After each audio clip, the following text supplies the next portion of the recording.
wabarakatuh. Bismillahirrahmanirrahim. Tabarakalladzi nazzala al-furqana ala 'abdihi liyakuna lil 'alamin nadhira. Allahumma shalli wa sallim ala sayyidina Maulana Muhammadin wa ala alihi wa sahbihi ajmain. Amma ba'du.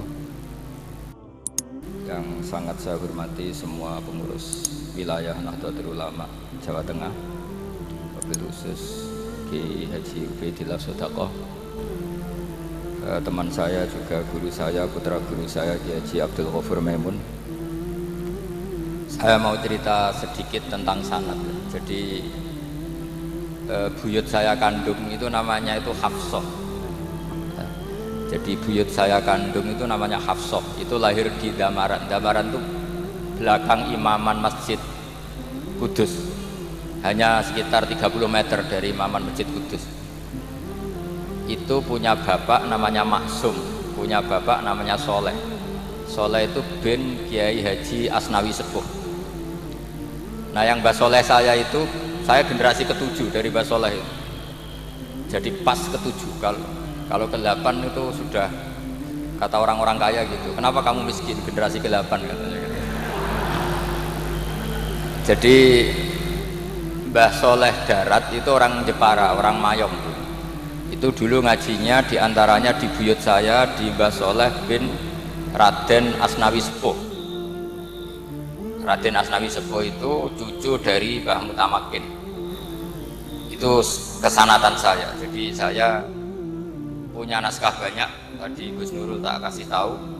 Ini diantara contoh naskah Mbah Soleh Darat. Saya punya banyak, mulai Hikam sampai Jawahirut Tauhid, terus beberapa tulisan-tulisan beliau itu masih di lemari buyut saya di Pondok Damaran.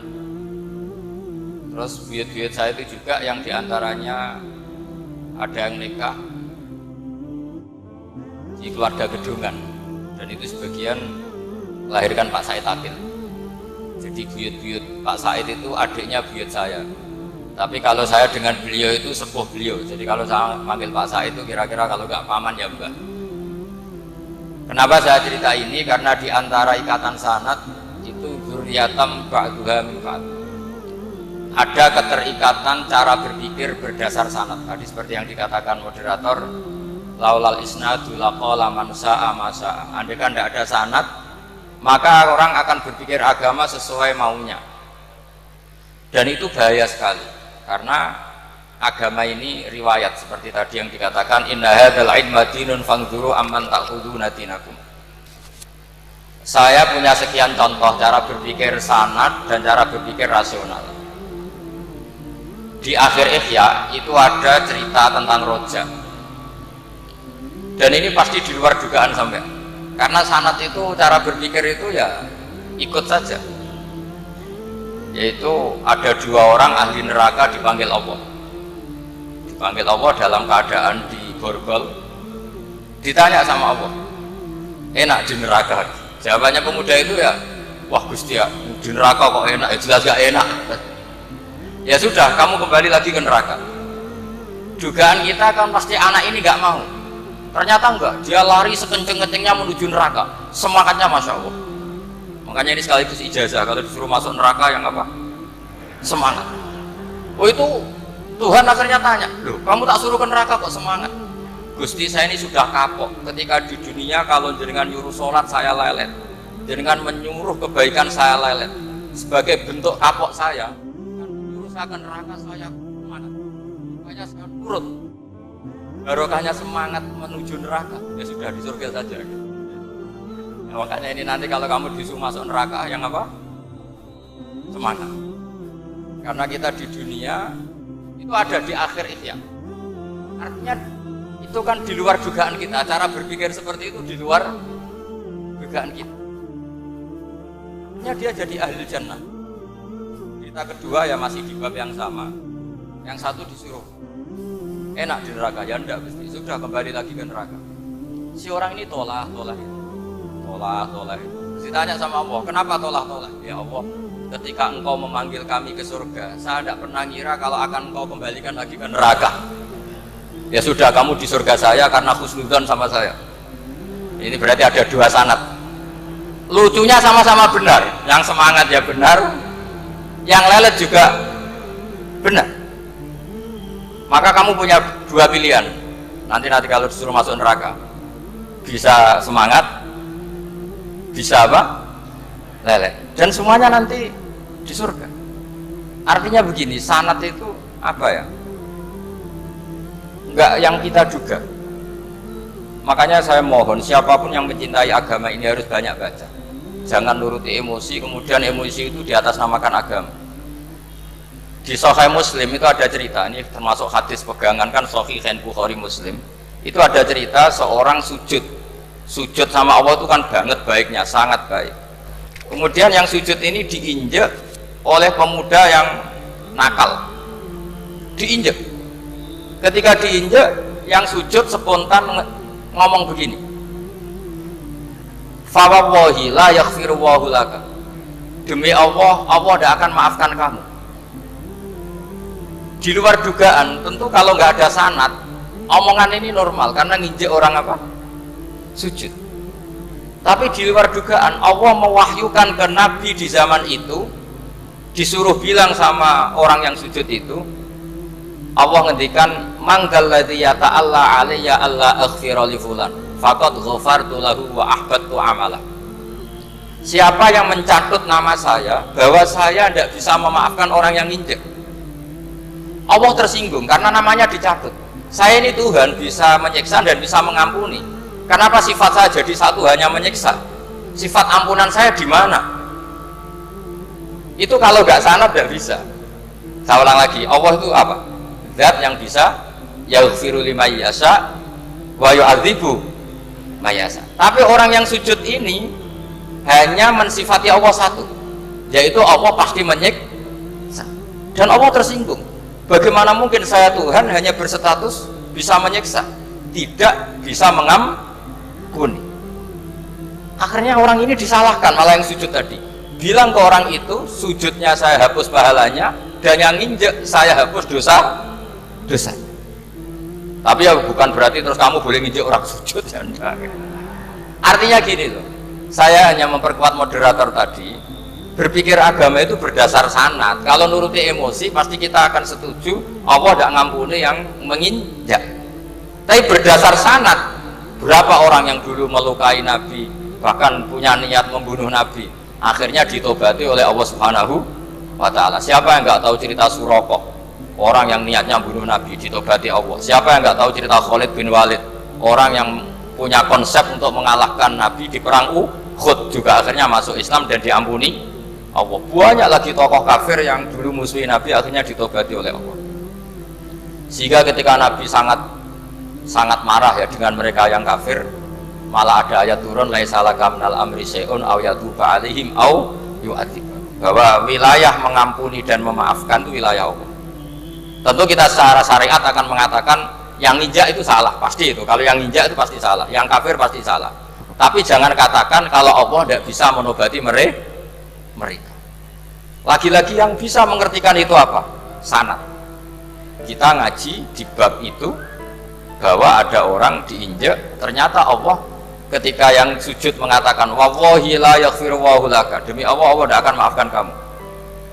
Loh, mensifati Allah dengan satu sifat la yaghfiru itu Allah tersinggung karena Allah bisa yaghfir. Makanya ini penting sekali saya utarakan supaya kita ini bicara itu sesuai sanad. Karena andaikan tidak sanad, agama ini di logika, kemudian logika orang itu berbeda-beda, maka kayak apa kacaunya agama ini. Terus yang ketiga, saya beri sekian contoh. Ini saya bawa kitab hikam yang diterjemah oleh Mbah Soleh Darat. Saya dulu pernah ngaji hikam sama banyak Gus Zufur.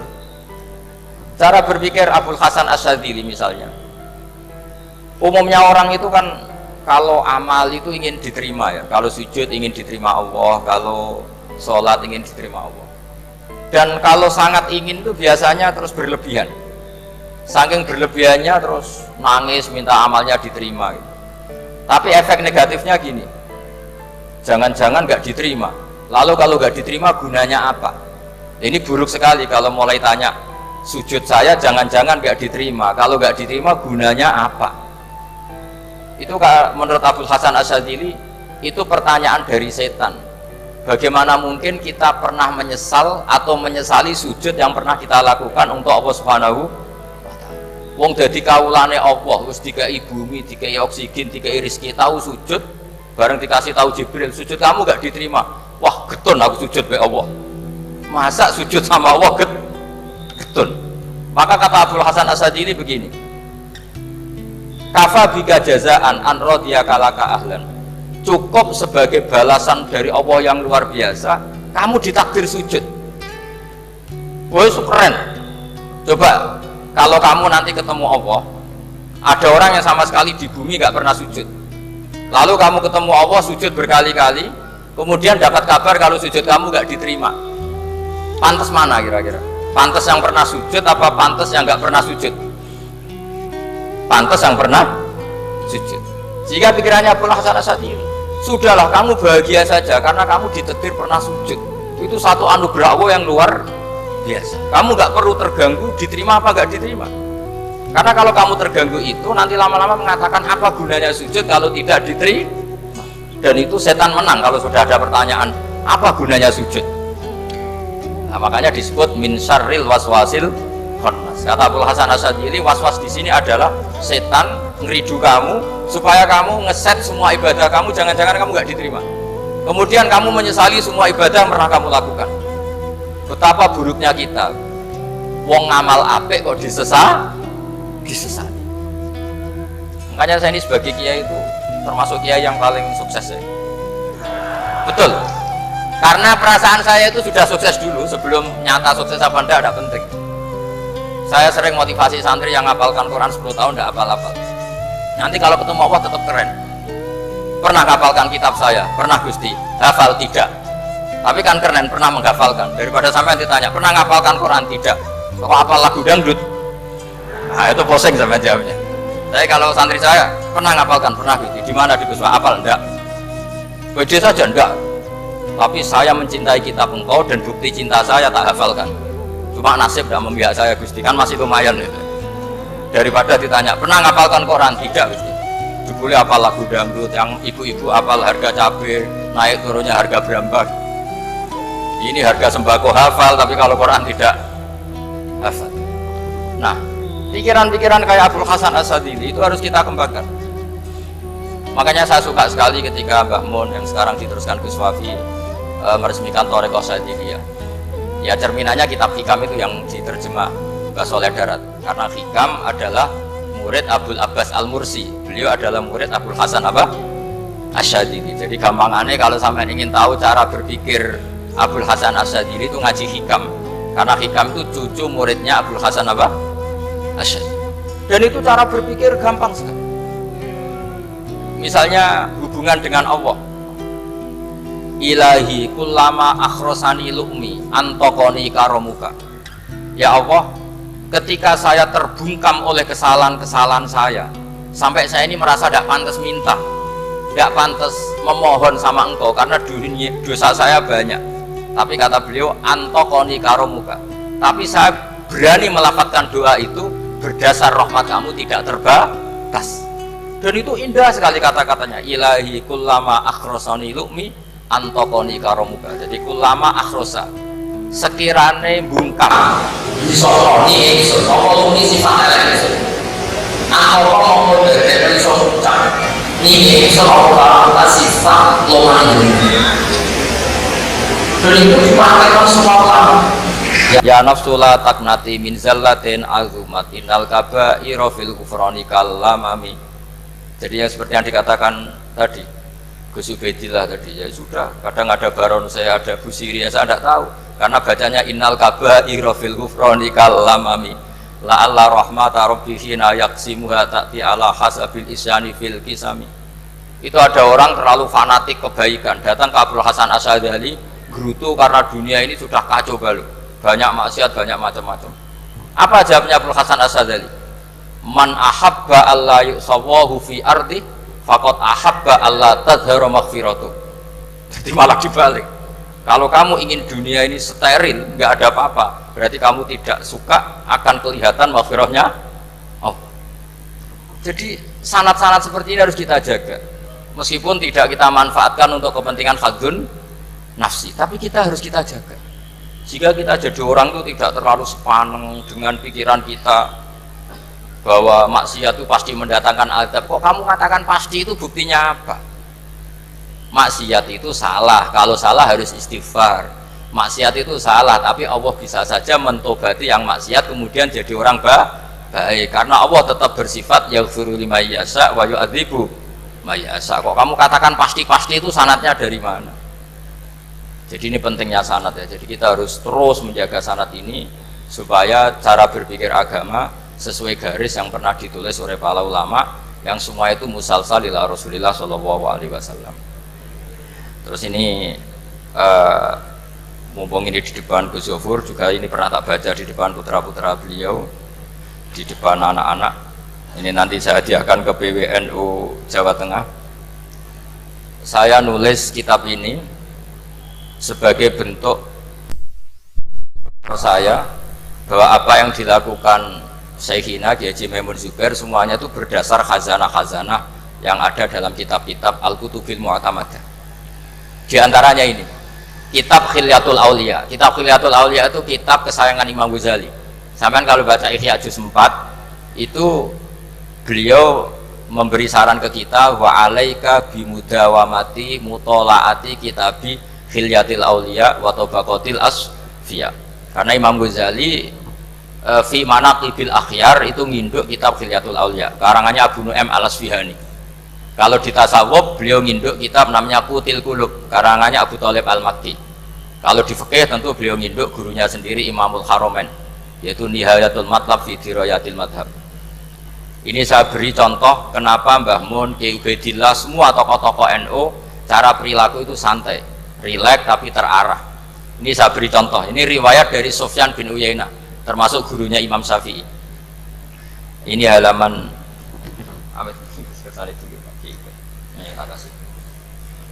yang pengurusan halaman 24.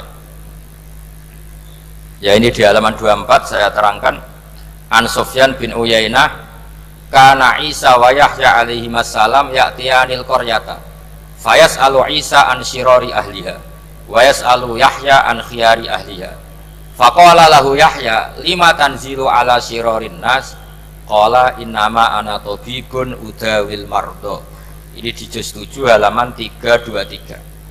Jadi mulai dulu ulama itu ada yang fokus ngelola orang-orang soleh, tapi ada juga yang mendokteri orang-orang yang macam-macam.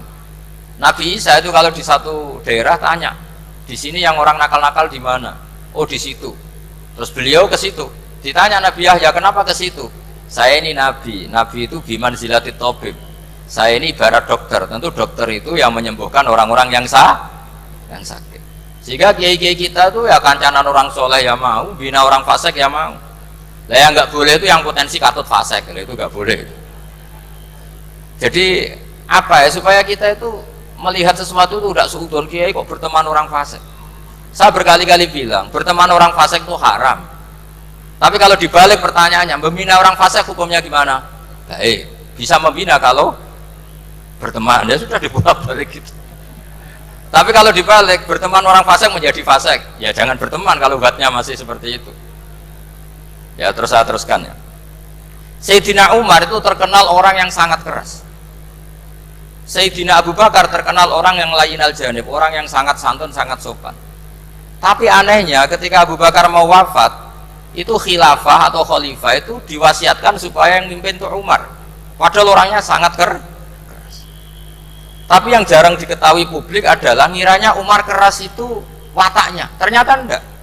Di sini diterangkan Umar wataknya itu sebetulnya bisa memilih keras atau halus. Ini saya baca ya di halaman 25. Beliau ditanya oleh Abdurrahman bin Auf. Terus beliau menjawab, ya Abdurrahman, wallahi laqad lintu linnasi hatta khasyitu wa fil lain.